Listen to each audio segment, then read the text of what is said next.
आज हम लोग प्रॉपर्टीज ऑफ कोलाइडल सोल के अंतर्गत कोलाइडल सोल के कोआगुलेशन को पढ़ेंगे।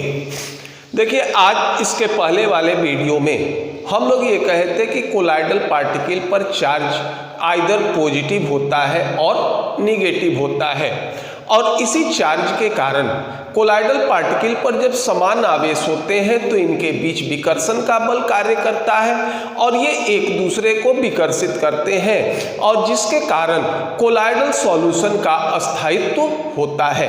हम लोग ये जानते हैं कि नॉर्मली कोलाइडल सॉल्यूशन, इसके जो पार्टिकल्स होते हैं इनका साइज ट्रू सॉल्यूशन के पार्टिकल के साइज से बड़ा होता है।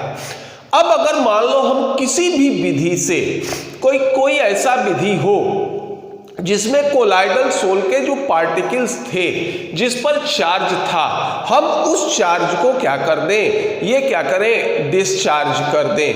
तो जब इसके पार्टिकल डिस्चार्ज हो जाएंगे तो इनके बीच विकर्षण का बल कार्य नहीं करेगा और ये कोलाइडल पार्टिकल ये क्या होंगे, ये एग्रीगेट कर जाएंगे, एसोसिएट कर जाएंगे, और इस एसोसिएशन के फलस्वरूप इनका वेट बढ़ जाएगा और ये पात्र के पेंदे में सेटल डाउन कर जाएंगे, और इसी चीज को हम लोग नाम देते हैं क्या, कोआगुलेशन कह सकते हो, प्रेसिपिटेशन कह सकते हो, या फिर इसको क्या कह सकते हैं, फ्लोकेशन भी हम लोग कहते हैं। तो ये कहेंगे कि the process of aggregation together the colloidal particle so and to change a large size molecule या large size particle which is ultimately settle down as precipitate, और इस प्रोसेस को हम लोग नाम देंगे क्या, कोआगुलेशन या प्रेसिपिटेशन कहेंगे। या इसको इस तरह से भी कर सकते हो कि कोलाइडल पार्टिकल के एसोसिएशन से ये लार्ज एटम या ये कहो कि लार्ज पार्टिकल का निर्माण करते हैं, और जिसके कारण ये कंटेनर में या पात्र के पेंदे में सेटल डाउन कर जाते हैं, जिसको हम लोग प्रेसिपिटेशन या फिर जो होगा ये कोआगुलेशन कहते हैं।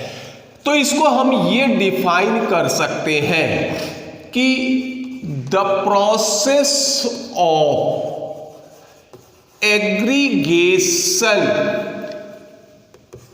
Together, the process of aggregation together the colloidal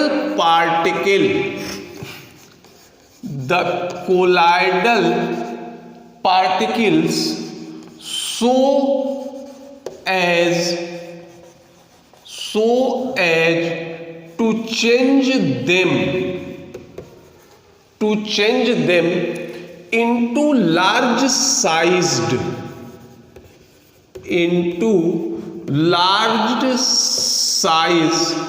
particles which is ultimately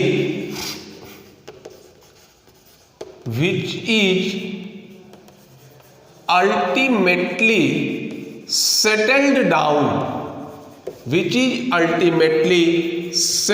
down is called, और इसी को नाम देते हैं, ये कहलाता है प्रेसिपिटेशन कह सकते हो, या फिर इसको नाम देते हैं क्या, कोआगुलेशन भी हम लोग कहते हैं, या फिर इसको फ्लोकुलेशन भी हम लोग कहते हैं। यही हमारा प्रोसेस होता है क्या, कोआगुलेशन। अब ये है कि इस कोआगुलेशन का मेथड क्या होगा, मेथड ऑफ कोआगुलेशन।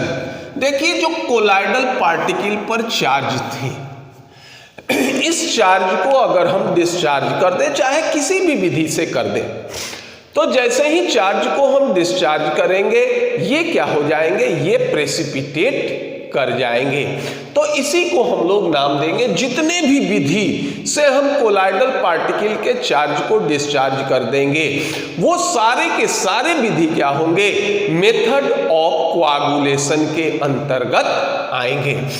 तो देखो, सबसे पहला हम लोग प्रोसेस पढ़ेंगे जिसको नाम देते हैं, कहते हैं बाई इलेक्ट्रोफोरेसिस, बाय इलेक्ट्रोफोरेसिस। देखो इसके पहले जो हम लोग एक वीडियो बनाए थे, ये था हमारा electrical properties of colloidal sol या electrical properties of colloidal particle. तो इसमें हम ये कहे थे कि कोलाइडल पार्टिकल पर चार्ज होता है, चाहे पॉजिटिव चार्ज हो या फिर निगेटिव चार्ज हो। तो जब इस पर चार्ज होगा तो हम कोलाइडल सोल को अगर अंडर इलेक्ट्रिक फील्ड के इन्फ्लुएंस में रखें, तो जब कोलाइडल पार्टिकल पर चार्ज पॉजिटिव होता है तो ये कैथोड के तरफ शिफ्ट कर जाते थे, और जब निगेटिव होता था तो ये एनोड के तरफ शिफ्ट कर जाते थे। और इस चीज को हम नाम दिए थे क्या? इलेक्ट्रोफोरेसिस कहे थे। तो अब इलेक्ट्रोफोरेसिस से भी कोआगुलेशन होगा। अगर मान लो हम ये मान लेते हैं, सपोज कीजिए ये हमारा कोई कंटेनर है, इसमें हमने कोई कोलाइडल सोल हमने ले लिया। यहाँ पर एक ये इस तरह से ये हमारा एक इलेक्ट्रोड हो गया, ये हमारा दूसरा जो होगा ये इलेक्ट्रोड हो गया। अब इसमें हमने कोलाइडल सोल क्या कर दिया? रख दिया। देखिए इस तरह से हम कोलाइडल सोल जो होगा ये रख दिए। ये मान लो ये हो गया क्या? कैथोड। कैथोड हमारा निगेटिव इलेक्ट्रोड होता है, ये हमारा हो गया कैथोड। ये देखो निगेटिव इलेक्ट्रोड। और ये मान लीजिए ये हो गया एनोड। एनोड हमारा पॉजिटिव इलेक्ट्रोड होता है। इस पे देखो ये हमारा कोई कोलाइडल सोल है, और इस कोलाइडल सोल जो होंगे इसके पार्टिकल क्या होते हैं? पॉजिटिवली चार्ज होते हैं। अब इस कोलाइडल सोल अगर पॉजिटिवली चार्ज है तो इसके जो पार्टिकल्स होते हैं under influence of electric field, ये क्या करेंगे?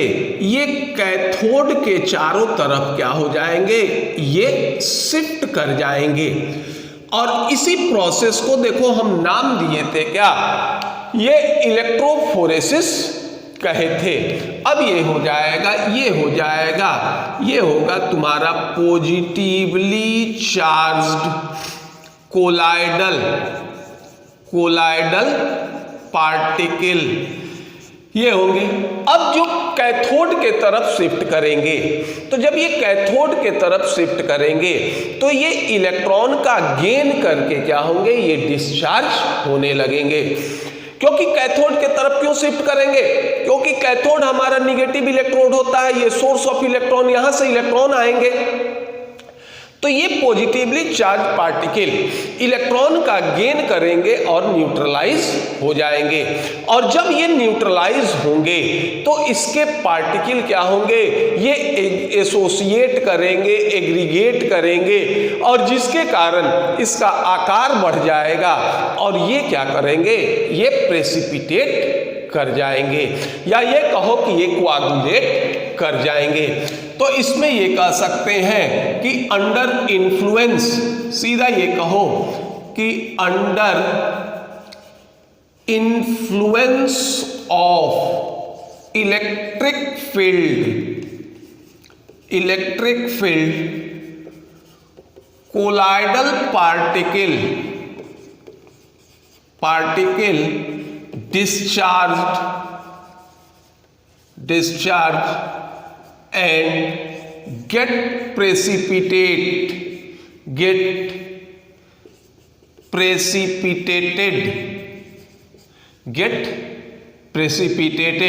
ये जो होंगे precipitated by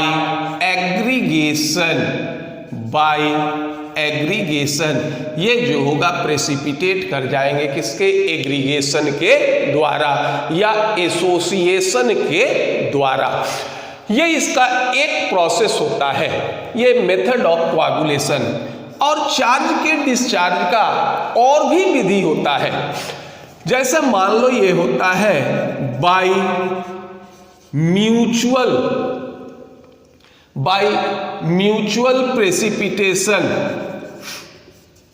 precipitation mutual precipitation. अब देखो म्यूचुअल प्रेसिपिटेशन क्या होगा, जैसे मान लीजिए ये हमारा पॉजिटिव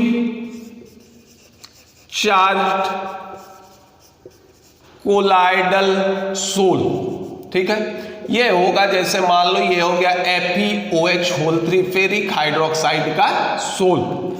दूसरा होगा निगेटिवली चार्ज कोलाइडल सोल, ये हम ले लेते हैं आर्सेनिक सल्फाइड का सोल। देखो फेरिक हाइड्रोक्साइड के जो सोल होंगे इसमें कोलाइडल पार्टिकल पॉजिटिवली चार्ज होंगे और आर्सेनिक सल्फाइड के जो सोल होंगे इसमें क्या होंगे, ये हमारे निगेटिवली चार्ज होंगे। अब इसका अगर हम प्रॉपर मात्रा ले लें तो ये पॉजिटिव क्या करेगा, ये पॉजिटिव कोलाइडल पार्टिकल क्या करेंगे, निगेटिव कोलाइडल पार्टिकल को क्या कर देंगे, न्यूट्रलाइज कर देंगे। और जब न्यूट्रलाइज करेंगे तो ये क्या हो जाएगा, ये भी प्रेसिपिटेट कर जाएगा और ये भी जो होगा ये क्या होगा, ये प्रेसिपिटेट कर जाएगा। तो म्यूचुअल एक कोलाइडल पार्टिकल दूसरे कोलाइडल पार्टिकल के चार्ज को डिस्चार्ज कर देगा और दोनों क्या हो जाएंगे, ये प्रेसिपिटेट हो जाएंगे। तो ये कह सकते हैं कि due to mutual neutralisation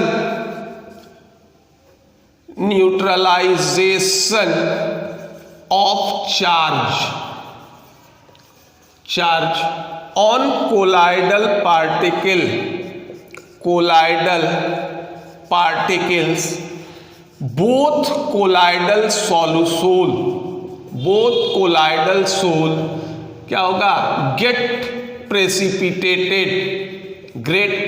precipitated, दोनों जो होंगे ये प्रेसिपिटेट कर जाएंगे। पॉजिटिवली चार्ज कोलाइडल सोल और निगेटिवली चार्ज कोलाइडल सोल, इसको हम लोग प्रॉपर अमाउंट में मिला दें तो दोनों एक दूसरे को क्या कर देंगे, ये चार्ज को डिस्चार्ज कर देंगे और दोनों क्या होता है, ये कोआगुलेट कर जाएंगे। इसके अलावे और भी मेथड होते हैं, जैसे मान लो कोलाइडल सोल है, इसको अगर हम लोग गर्म कर दें या फिर इसको अगर हम लोग ठंडा कर दें तो भी ये क्या होते हैं, ये कोआगुलेट कर जाते हैं। तो पहले इसको नोट डाउन कर लीजिए। ये हमने कोआगुलेशन के दो विधि को देखा। अब ये भी अभी कह रहे थे कि अगर कोलाइडल सोल को गर्म कर दो या फिर ठंडा कर दो तो ये भी जो होंगे ये क्या होंगे, ये प्रेसिपिटेट कर जाएंगे। तीसरा होगा, ये कह सकते हो बाय हीटिंग और कूलिंग। अब ये देखते हैं कि गर्म करने पर ये किस तरह से क्या होंगे, कोआगुलेट करेंगे और ठंडा होने से ये किस तरह से क्या होंगे, ये कोआगुलेट होंगे। अब देखो जैसे मान लो अगर हम हीट करते हैं, एग्जाम्पल देखो पहले, ये होता है बटर, ये बटर हमारा क्या होता है, कोलाइडल सोल होता है। अब अगर हम लोग बटर को गर्म करते हैं तो ये देखते हैं कि इससे ऑयल प्लस वाटर ये क्या होंगे, ये अलग हो जाएंगे। यानी इसमें डिस्पर्स फेज जो होंगे ये क्या होते हैं, डिस्पर्स फेज हमारा क्या हो जाएगा, कोआगुलेट कर जाएगा और ये ऑयल के रूप में सेपरेट हो जाएंगे। अब अगर मान लो कूलिंग का देखते हो तो कूलिंग में भी जो होगा ये ध्यान दो कि ऑन कूलिंग मिल्क, अगर हम लोग दूध को गर्म करते हैं तो ये क्या होगा, fat appears on the surface of milk। ये जो होंगे ये क्या होगा, फैट जो होंगे ये दूध के सतह पर आ जाएंगे। इस चीज को तो तुम ऑब्जर्व कर सकते हो, ठंडे के दिनों में भी ऑब्जर्व कर सकते हो। ठंडे के दिनों में अगर दूध को बहुत अधिक समय तक रखते हैं तो ये देखते हैं कि इसके सरफेस पर ग्रेन्यूल्स के टाइप में फैट क्या होंगे, ये एपियर हो जाएंगे। और ये क्या होता है, ये जो फैट एपियर होते हैं ये कोलाइडल सोल के डिस्पर्स्ड फेज होते हैं जो क्या करते हैं, कोआगुलेट कर जाते हैं। अब देखिए अगर हम इसको गर्म करते हैं तो किस तरह से कोआगुलेट होता है। ये जानते हैं कि कोलाइडल पार्टिकल इस पर एक एड्सॉर्ब्ड लेयर होते हैं और ये उसके बाद एक दूसरा लेयर होता है और इस लेयर को हम लोग नाम देते थे क्या, मोबाइल या डिफ्यूज्ड लेयर कहते हैं। अब इसको गर्म करोगे तो ये होगा कि ऑन हीटिंग एड्सॉर्ब्ड लेयर क्या हो जाएंगे, डिस्टर्ब्ड हो जाएंगे। डिस्टर्ब क्यों होंगे कि गर्म करोगे तो सिस्टम को क्या देते हैं, एनर्जी देते हैं। तो जब इसको एनर्जी देंगे तो ये क्या होगा, नंबर ऑफ कॉलिजन क्या होगा, ये इंक्रीज करेगा। कारण क्योंकि इसकी थर्मल एनर्जी क्या होगी, बढ़ जाएगी। तो ये होगा कि due to increase of thermal energy number of collision क्या होगा, इंक्रीजेस। और नंबर ऑफ कॉलिजन इंक्रीज कर जाएगा और चार्ज क्या हो जाएंगे, डिक्रीज होने लगेंगे। और चार्ज जो होगा ये क्या होगा, ये डिक्रीज। और जब चार्ज डिक्रीज होगा तो कोलाइडल पार्टिकल एसोसिएट करेंगे या एग्रीगेट करेंगे और ये क्या हो जाएंगे, कोआगुलेट कर जाएंगे। ये चार्ज के डिस्चार्जिंग का तीसरा विधि होता है। अगर कोलाइडल सोल को हीट कर दो या बॉयल कर दो या फिर कोलाइडल सॉल्यूशन इसको अगर कूल कर दो तो भी ये कोआगुलेट कर जाते हैं। चौथा होता है बाय प्रोलॉन्ग्ड डायलिसिस। यह जो होगा ये अधिक समय तक अगर डायलिसिस भी हम लोग करते हैं तो डायलिसिस करेंगे तो भी कोलाइडल सोल जो होते हैं ये क्या होते हैं, ये कोआगुलेट कर जाते हैं। देखो डायलिसिस का यूज करते क्या है, ये इसलिए करते हैं कि removal of electrolyte from colloidal sol. हमने डायलिसिस पढ़ा भी था इसमें प्यूरिफिकेशन ऑफ कोलाइडल सोल में कि डायलिसिस का पर्पस क्या होता है कि कोलाइडल सॉल्यूशन में जो इलेक्ट्रोलाइट उपस्थित होते हैं इस इलेक्ट्रोलाइट के रिमूवल के लिए हम लोग क्या करते हैं, डायलिसिस का उपयोग करते हैं कि ये कोलाइडल सोल से इलेक्ट्रोलाइट हटाने के लिए हम लोग क्या करेंगे, डायलिसिस का उपयोग करते हैं। अब देखो ये जब डायलिसिस का उपयोग करेंगे, लगातार बार बार डायलिसिस करेंगे तो ये इलेक्ट्रोलाइट इससे हमारा क्या होगा, ये हटते जाएगा। और ये भी जानते हैं कि कोलाइडल सॉल्यूशन के अस्थायित्व के लिए कुछ मात्रा में इलेक्ट्रोलाइट की भी आवश्यकता होती है। तो जब कोलाइडल सोल में कुछ मात्रा में इलेक्ट्रोलाइट रहते हैं तो कोलाइडल सोल जो होंगे ये क्या होंगे, ये अस्थायी होते हैं। बार बार या लगातार डायलिसिस करेंगे तो ये सारे के सारे इलेक्ट्रोलाइट क्या हो जाते हैं, ये हट जाते हैं। और फिर उस स्थिति में कोलाइडल पार्टिकल एसोसिएट करके क्या करेंगे, ये एसोसिएट करेंगे और एसोसिएशन के बाद ये क्या होगा, ये कोआगुलेट कर जाएंगे। तो इस विधि से भी हम लोग क्या करते हैं, कोलाइडल सोल को कोआगुलेट कर लेते हैं। और पांचवा जो सबसे इंपॉर्टेंट विधि होता है जिसको नाम देते हैं बाई एडिशन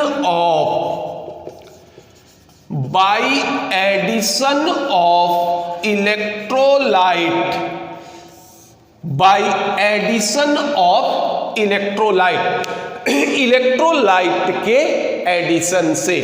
इलेक्ट्रोलाइट जो होंगे ये क्या होते हैं, ये आयोनाइज हो जाते हैं, केटायन और एनायन में आयोनाइज होंगे। अब देखिए, अब जो कोलाइडल पार्टिकल होते हैं सॉल्यूशन होंगे, इसमें जो कोलाइडल पार्टिकल होते हैं या तो पॉजिटिव चार्ज होते हैं या फिर जो होगा ये क्या होंगे, ये निगेटिवली चार्ज होंगे। जब इसमें हम इलेक्ट्रोलाइट मिलाते हैं तो पॉजिटिव कोलाइड या अगर ये कहो कि कोलाइडल पार्टिकल पर चार्ज पॉजिटिव होता है तो ये क्या करेगा, ये एनायन को एब्जॉर्ब करेगा, और अगर कोलाइडल पार्टिकल पर चार्ज निगेटिव होता है तो ये क्या करेगा, ये केटायन को एब्जॉर्ब करेगा। ये केटायन या ये कहो सीधा कि कोलाइडल पार्टिकल पर जो चार्ज होते हैं इसका अपोजिट चार्ज क्या करेगा, ये एब्जॉर्ब या ये कहो कि इसको एब्जॉर्ब करेगा और न्यूट्रलाइज होगा। तो जो आयन कोलाइडल पार्टिकल के न्यूट्रलाइजेशन के लिए उत्तरदायी होते हैं उसको नाम देते हो कोआगुलेशन आयन कहते हैं, या फिर हम लोग फ्लोकुलेशन आयन भी इसको कहते हैं कि द रेस्पॉन्सिबल फॉर न्यूट्रलाइजेशन, या ये कहो कि the ion responsible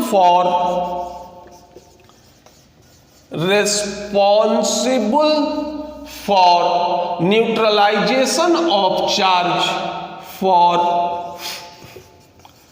neutralization of charge on colloidal particle, on colloidal particles is called coagulation ion, called coagulation ion, या फिर इसको दूसरा नाम देते हैं फ्लोकुलेशन आयन भी कहते हैं। अब जैसे मान लो अगर हमारा कोलाइडल पार्टिकल पॉजिटिव चार्ज है तो एनायन हमारा क्या होगा, कोआगुलेशन आयन या फ्लोकुलेशन आयन होगा। और अगर मान लो कोलाइडल पार्टिकल अगर हमारा निगेटिवली चार्ज है तो उस स्थिति में केटायन जो होंगे ये हमारे क्या होंगे, कोआगुलेशन या फ्लोकुलेशन आयन रहेंगे। अब ये जो न्यूट्रल पार्टिकल हो गए, कोलाइडल पार्टिकल और कोआगुलेशन आयन, इस दोनों पर चार्ज क्या होता है, अपोजिट होता है, और ये एक दूसरे को क्या करेंगे, न्यूट्रलाइज करेंगे, और आफ्टर न्यूट्रलाइजेशन ये एसोसिएट करेंगे, एग्रीगेट करेंगे, और ये क्या होगा, ये प्रेसिपिटेट कर जाएंगे। अब ये आफ्टर न्यूट्रलाइजेशन, सीधा ये कहो कि आफ्टर न्यूट्रलाइजेशन न्यूट्रल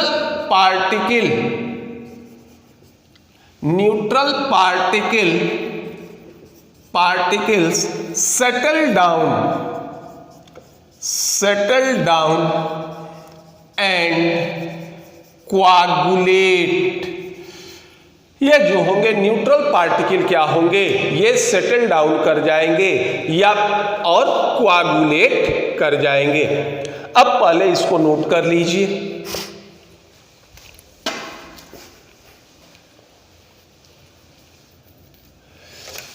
अब इसको पहले नोट डाउन कर लीजिए, फिर इसको हम लोग आगे बढ़ेंगे।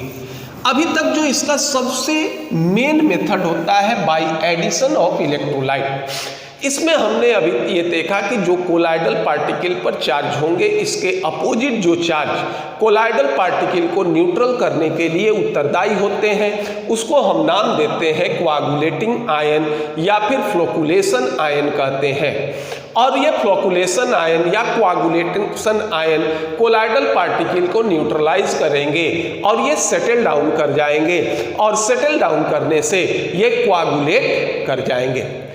अब ये होता है कि अगर मान लो कोलाइडल सोल में हम लोग स्मॉल अमाउंट ऑफ इलेक्ट्रोलाइट डालते हैं, अगर इलेक्ट्रोलाइट कुछ मात्रा में डालते हैं तो ये कोलाइडल सोल को क्या करेगा, कोआगुलेट नहीं कर पाएगा, और इसको अगर हम लोग सेक करते हैं तो ये पुनः क्या हो जाएगा, ये रिवर्स हो जाएगा।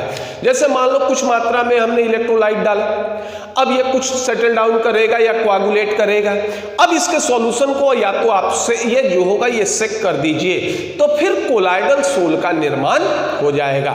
लेकिन यही अगर इलेक्ट्रोलाइट हम अधिक मात्रा में डाल देते हैं तो ये क्या होंगे, कोलाइडल सोल कोआगुलेट कर जाएंगे, प्रेसिपिटेट कर जाएंगे, और इसके प्रेसिपिटेशन के बाद अगर हम चाहे इसको कितना भी सेकिंग कर लें ये रिवर्स नहीं होगा।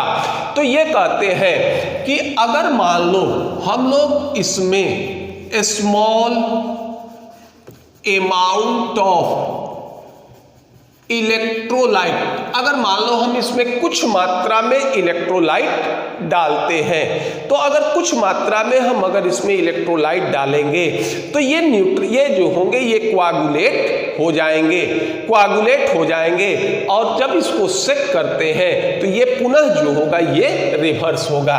तो ये कह सकते हो कि it reversed by shaking, it reverse by shaking. अगर स्मॉल अमाउंट में इलेक्ट्रोलाइट डालें तो ये क्या करेगा, ये होगा, इस तरह से लिख लो, कोआगुलेट, ठीक, कोआगुलेट कर जाएगा, और उसके बाद क्या होगा कि रिवर्स, यानी ये कह सकते हैं, इसको मिटा देते हैं, कोआगुलेट कर गया। अब ये पुनः क्या करेगा, कोलाइडल सोल इसका फॉर्मेशन करेगा, कब, बाय सेकिंग, बाय सेकिंग ऑफ सोल। ये पुनः क्या करेगा, कोलाइडल सोल का निर्माण कर देगा। और अगर मान लो if large amount of electrolyte added in colloidal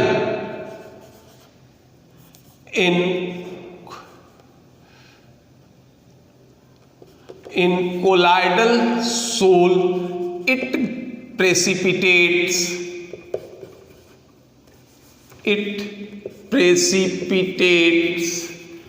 and does not reverse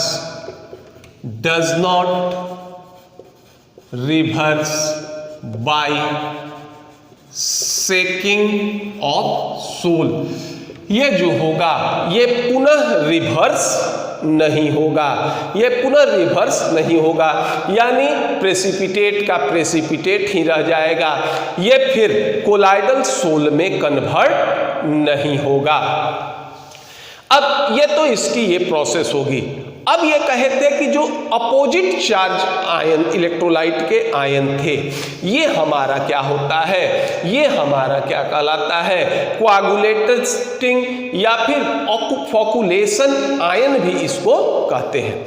अब देखिए कोलाइडल पार्टिकल पर जो चार्ज था, ठीक, इसको न्यूट्रल कौन करेगा, इसको न्यूट्रल करेगा कौन, कोआगुलेशन आयन या फ्लोकुलेशन आयन भी जो होगा ये करेंगे।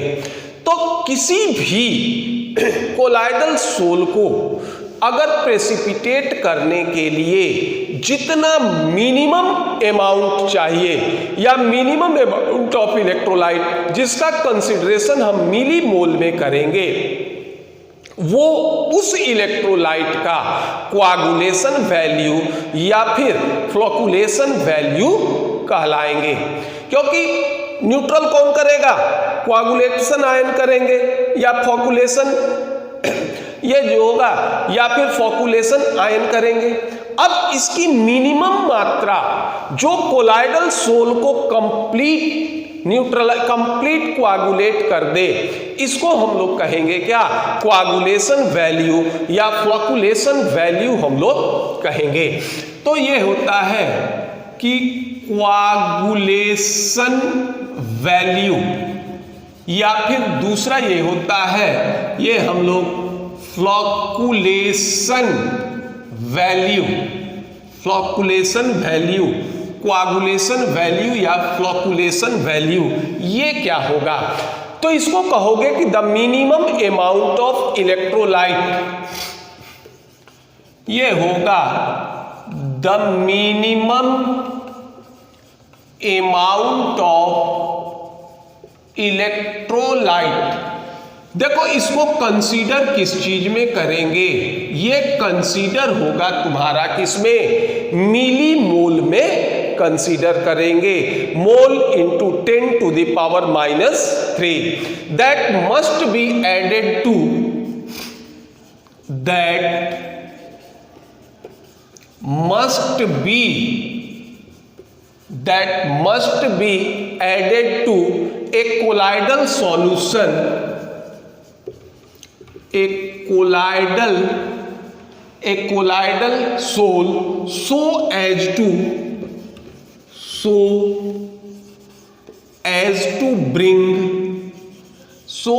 to bring complete coagulation,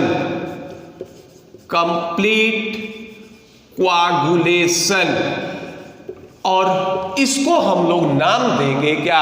यही कहलाता है हमारा कोआगुलेशन वैल्यू या फिर फ्लोकुलेशन वैल्यू कहलाता है।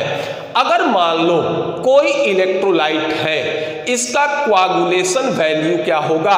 अगर कम होता है तो उस स्थिति में हम लोग क्या करेंगे? कोलाइडल सोल को कोआगुलेट करने के लिए क्या होगा? अधिक मात्रा में कोलाइडल सॉल्यूशन को कोआगुलेट करने के लिए हम लोग क्या करेंगे? कम इलेक्ट्रोलाइट डालेंगे। तो जब इलेक्ट्रोलाइट कम डालोगे तो कोआगुलेशन वैल्यू उसका क्या होगा? कम होगा। तो नेचुरल है कि जिस इलेक्ट्रोलाइट का कोआगुलेशन वैल्यू कम होता है या फ्लोकुलेशन वैल्यू कम होता है, उसका जो होगा ये प्रेसिपिटेटिंग पावर या कोआगुलेटिंग पावर हमेशा क्या होगा? ये अधिक होगा। तो सीधा ये कह सकते हैं कि कोआगुलेशन वैल्यू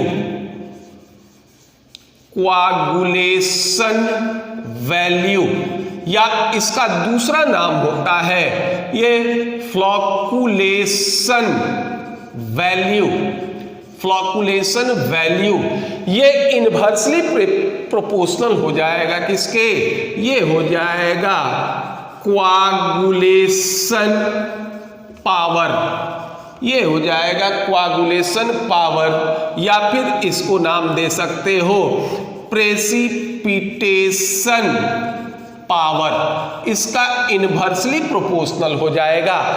या फिर इसको हम दूसरे रूप में कह सकते हैं कि जिस इलेक्ट्रोलाइट का कोआगुलेशन वैल्यू या फ्लोकुलेशन वैल्यू अगर अधिक कम होता है, या ये कहो कि वैल्यू अधिक होता है, तो उसका क्या हो जाएगा? कोआगुलेशन पावर क्या हो जाएगा? कम हो जाएगा। यानी किसी भी कोलाइडल सोल को प्रेसिपिटेट कराने के लिए, कोआगुलेट कराने के लिए इसकी अधिक मात्रा की आवश्यकता होगी। तो दोनों एक दूसरे का क्या होगा? उल्टा संबंधित होगा या उल्टा रिलेटेड होगा। अब देखिए, अगर मान लो इसके मात्रात्मक अध्ययन को देखें तो हम लोग कोलाइडल पार्टिकल इसके चार्ज को जानते हैं कि इस पर किस तरह के चार्ज है, इसकी मात्रा को जानते हैं। जो हम इलेक्ट्रोलाइट लेते हैं, इस इलेक्ट्रोलाइट पर भी चार्ज को हम जानते हैं, इसकी मात्रा को भी हम क्या कर सकते हैं? कैलकुलेट कर सकते हैं। अगर मान लो किसी कोलाइडल पार्टिकल ऐसे हैं जिस पर 1 मोल पॉजिटिव चार्ज है, तो हमको इलेक्ट्रोलाइट वैसा चाहिए जो 1 मोल पॉजिटिव निगेटिव चार्ज दे दे। ठीक, अगर मान लीजिए, ये मान लो अगर कोई ऐसा इलेक्ट्रोलाइट है जिसके एनायन पर अगर 1 यूनिट निगेटिव चार्ज है तो उसका 1 मोल लगेगा। अगर मान लो कोई ऐसा एनायन है जिसके, ये इलेक्ट्रोलाइट है जिसके एनायन पर अगर 2 यूनिट निगेटिव चार्ज होगा, तो उसी कोलाइडल पार्टिकल को न्यूट्रल करने के लिए हमको 1/2 मोल की आवश्यकता होगी। और अगर मान लो 3 इकाई निगेटिव चार्ज है या 3 यूनिट निगेटिव चार्ज है, तो उसी कोलाइडल सोल को न्यूट्रलाइज करने के लिए या कोआगुलेट करने के लिए 1/3 मोल की आवश्यकता होगी। तो हम लोग इलेक्ट्रोलाइट पर स्थित चार्ज इलेक्ट्रोलाइट के जो कैटायन हो, एनायन हो, इस पर चार्ज, और कोलाइडल पार्टिकल पर जो चार्ज उपस्थित है, इसका हम लोग मात्रात्मक अध्ययन कर सकते हैं। और जिस नियम से हम लोग इसका मात्रात्मक अध्ययन करते हैं, उस नियम को नाम दिया जाता है हार्डी-सुल्ज लॉ कहा जाता है। और इसको नाम दिया जाता है क्या? Hardy-Schultz law. इसको नाम देंगे क्या? हार्डी-सुल्ज लॉ कहेंगे। अब ये देखो हार्डी-सुल्ज लॉ, इसमें दो नियम होते हैं। सबसे पहला तो नियम ये होगा कि किसी भी कोलाइडल पार्टिकल को सॉल्यूशन को न्यूट्रलाइज करने के लिए जो कोलाइडल पार्टिकल पर आवेश होता है, इसका अपोजिट चार्ज की आवश्यकता होगी। और इसको नाम दिए हैं, हम पहले भी इसको नाम दिए थे, याद करो, इसको नाम दिए थे कोआगुलेशन आयन कहते थे या फ्लोकुलेशन आयन कहते थे।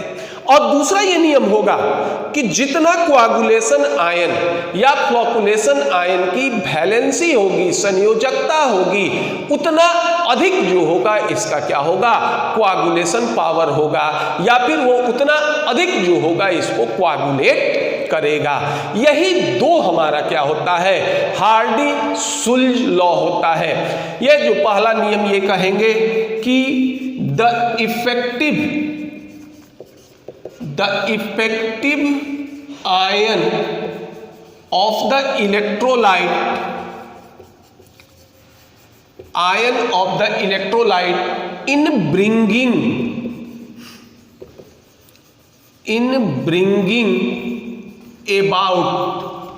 in bringing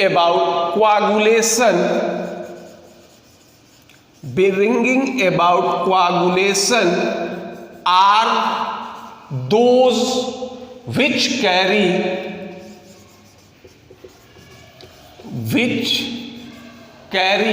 charge क्या होगा? Opposite to that of the colloidal particle. यही जो होगा ये कहे थे कि इफेक्टिव आयन इलेक्ट्रोलाइट का वही इफेक्टिव आयन होगा जो कोलाइडल पार्टिकल पर जो चार्ज होगा उसका अपोजिट चार्ज रखे। अगर मान लो कोलाइडल पार्टिकल पॉजिटिवली चार्ज है तो इलेक्ट्रोलाइट का निगेटिव आयन क्या हो जाएगा? इफेक्टिव आयन होगा। अगर मान लो कोलाइडल पार्टिकल पर चार्ज निगेटिव होता है तो इलेक्ट्रोलाइट का कैटायन हमारा क्या होगा? ये हमारा इफेक्टिव आयन होगा। और इसी को नाम दो, इसी को कहा गया था क्या? कोआगुलेटिंग आयन या फ्लोकुलेशन आयन कहे थे। इसी को हम लोग इफेक्टिव आयन को कहेंगे क्या? कोआगुलेशन आयन या फ्लोकुलेशन आयन। इसको हम लोग पहले भी देखे थे। दूसरा ये था कि कोआगुलेशन आयन या इफेक्टिव ये जो होगा फ्लोकुलेशन आयन, इसकी जितनी अधिक वैलेंसी होगी उतना अधिक इसका क्या होगा? ये कोआगुलेशन पावर होगा। तो दूसरा ये कह सकते हैं नियम, greater the valency of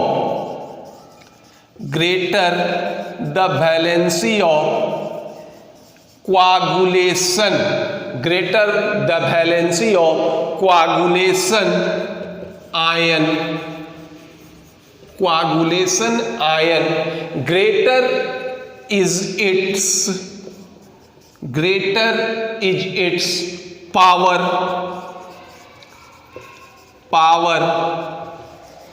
to bring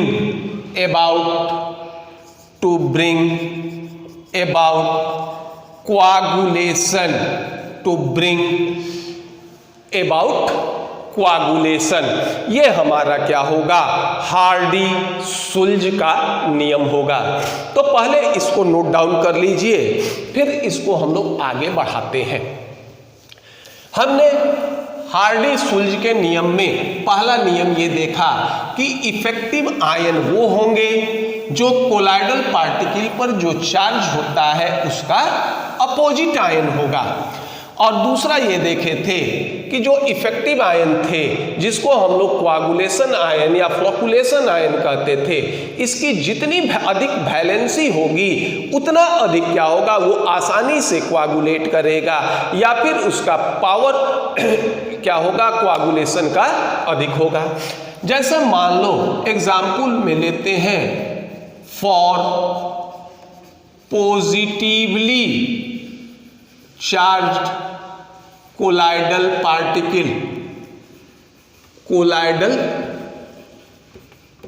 particle या फिर ये कहो कोलाइडल सोल।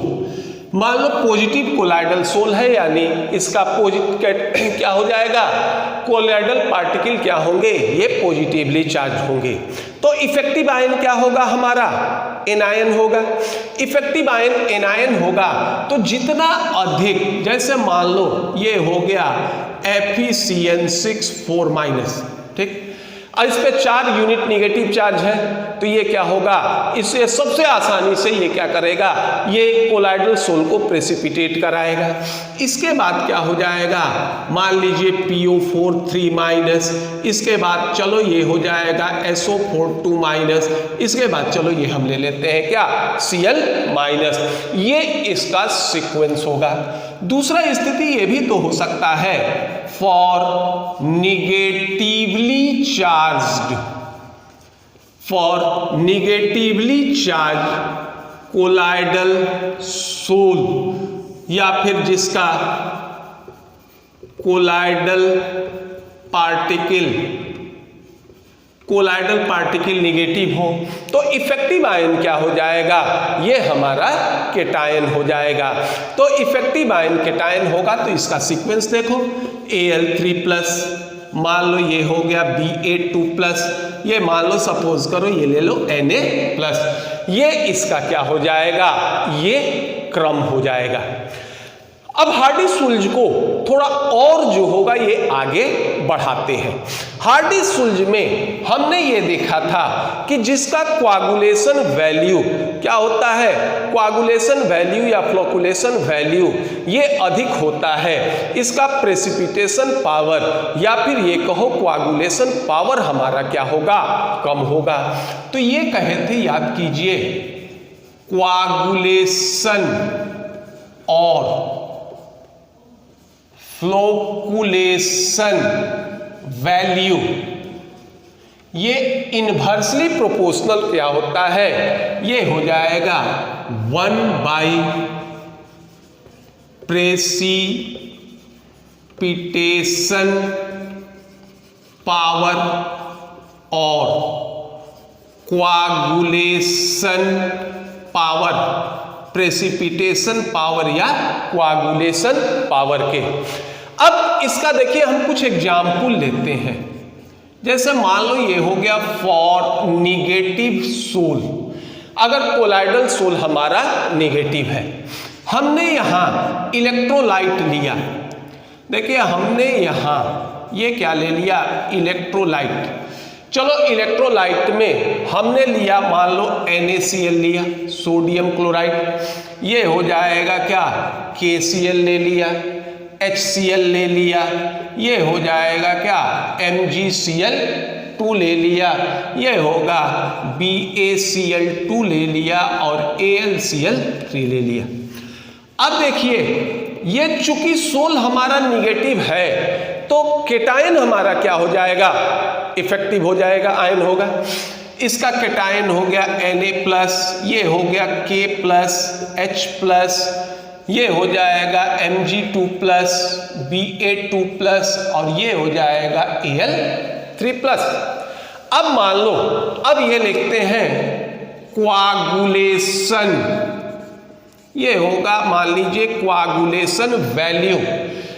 इसका देखो कोआगुलेशन वैल्यू होता है 52, इसका होता है 49.5, H+ का होगा, ये होगा आपका 30.8, Mg2+ का होगा 0.78, ये होगा 0.69 और ये हो जाएगा 0.093।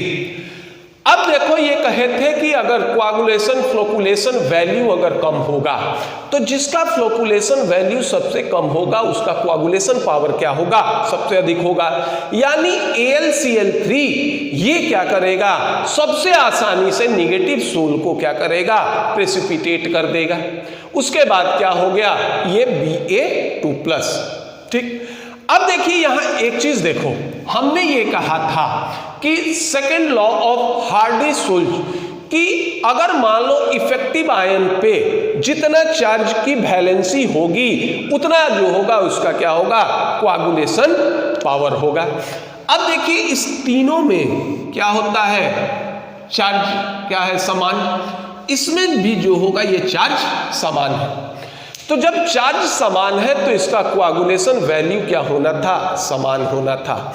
लेकिन इसके कोआगुलेशन वैल्यू में अंतर होता है और अंतर का कारण ये होगा इसकी सॉल्युबिलिटी। इसकी सॉल्युबिलिटी जो होगा इसके अंतर का कारण होगा। अगर मान लो हम इलेक्ट्रोलाइट लेते हैं, इसका आयोनाइजेशन नहीं हो, तो जब इसका आयोनाइजेशन नहीं होगा तो ये कोलाइडल सोल को न्यूट्रलाइज नहीं करेगा।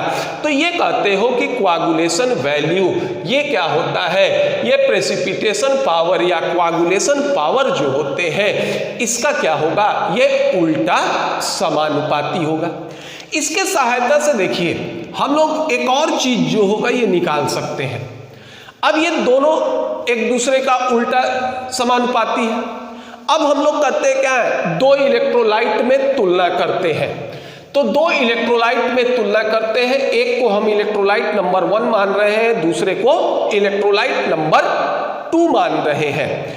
तो अब अगर मान लो ये हो जाता है, सपोज करो coagulation value of electrolyte ElC लिख रहे हैं, इलेक्ट्रोलाइट 1 बाई ये हो जाएगा coagulation value of electrolyte 2।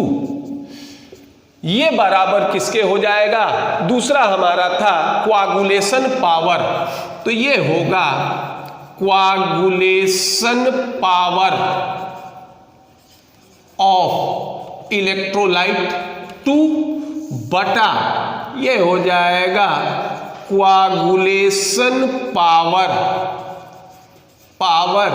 Of electrolyte 1। अब इसके सहायता से दो इलेक्ट्रोलाइट के कोआगुलेशन पावर में हम तुलना भी कर सकते हैं।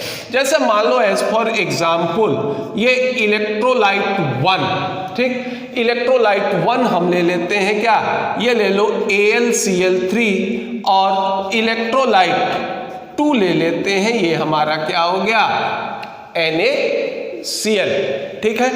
अब ये हो जाएगा कोआगुलेशन वैल्यू ऑफ 1, तो सीधा हो जाएगा कोआगुलेशन वैल्यू ऑफ AlCl3 बटा कोआगुलेशन वैल्यू ऑफ NaCl बराबर होगा कोआगुलेशन पावर ऑफ NaCl बटा कोआगुलेशन पावर ऑफ AlCl3।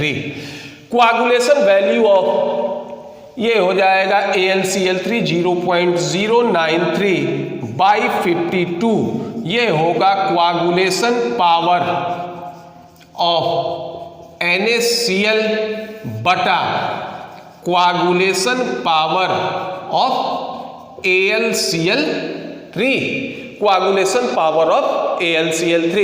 अब इसको अगर सॉल्व कर दें तो ये आ जाएगा, यही लिख ले रहे हैं, कोआगुलेशन पावर ऑफ AlCl3 बराबर ये आ जाएगा आपका कितना 559.13, ये हो जाएगा कोआगुलेशन पावर ऑफ NaCl। अब कोआगुलेशन पावर ऑफ AlCl3 अगर हम लोग निकालें तो ये होगा 52/0.093, तो ये आ जाएगा कोआगुलेशन पावर ऑफ AlCl3, ये बराबर होगा 559.13 into coagulation power of NaCl, यानी एल्युमिनियम क्लोराइड का कोआगुलेशन पावर सोडियम क्लोराइड के कोआगुलेशन पावर के अपेक्षा 560 गुना अधिक होता है। इस तरह से ये हम लोग इसके वैल्यू लेकर किसी भी इलेक्ट्रोलाइट में ये क्या करेंगे, इनमें कोआगुलेशन पावर में रिलेशन ज्ञात कर सकते हैं। और इस तरह से हम लोग कोलाइडल सोल के जो आवेशित या ये कहो चार्ज पार्टिकल होते थे, इसको के चार्ज को न्यूट्रलाइज करके हम इसको कोआगुलेट कर सकते हैं, ये प्रेसिपिटेट करा सकते हैं। और साथ साथ कोलाइडल पार्टिकल इस पे जो चार्ज थे और इसमें जो इलेक्ट्रोलाइट डालकर हम इसको क्या करते थे, कोआगुलेट करते थे। इसके मात्रात्मक अध्ययन के लिए हम लोग हार्डी-सुल्ज के नियम को क्या किए, पढ़े, और इस तरह से इसका हम लोग मात्रात्मक अध्ययन भी कर सकते हैं। तो ये आपका होगा कोआगुलेशन, फ्लोकुलेशन, या फिर इसको नाम दोगे क्या, प्रेसिपिटेशन। तो अगर आपको ये वीडियो पसंद आए तो आप इसे लाइक कीजिए, सब्सक्राइब कीजिए। धन्यवाद।